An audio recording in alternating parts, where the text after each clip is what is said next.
एक तरह से देखा जाए तो ये सच है। एक तरह से देखा जाए तो वो सच बोल रहा था। एक तरह से देखा जाए तो गलत हुआ उसके साथ। एक तरह से देखा जाए तो सस्ता है ये। इस तरह के सेंटेंसेस जिनमें हमें बोलना होता है एक तरह से देखा जाए तो, इन्हीं को आज की इस वीडियो में हम सीखने वाले हैं कि कैसे बोला जाता है इंग्लिश में।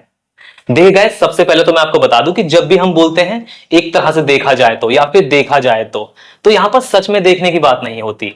एक्चुअल में हमारा कहने का मतलब होता है अगर सही से ऑब्जर्व किया जाए तो इस तरह के सेंटेंसेस को इंग्लिश में बोलने के लिए सबसे पहले आप बोलेंगे in a way if we look closely. जी हाँ, in a way if we look closely, और उसके तुरंत बाद आप बोलेंगे अपना कंप्लीट सेंटेंस जो भी आपको बोलना है।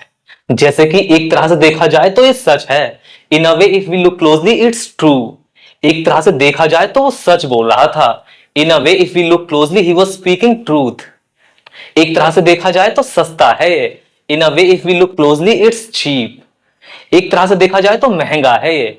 In a way if we look closely it's expensive, या फिर इट्स ओवर प्राइस्ड। एक तरह से देखा जाए तो उसे मनाया जा सकता था।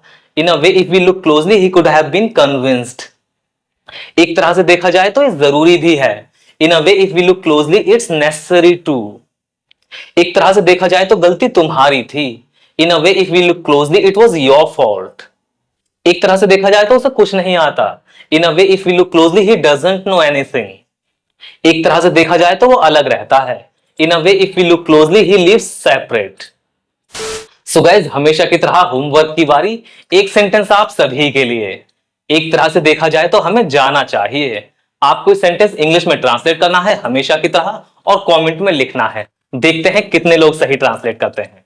Best of luck guys. So guys, मिलते हैं अगली वीडियो में एक नए लेसन के साथ। आई होप कि आपको स्ट्रक्चर का यूज अच्छे से समझ में आया होगा।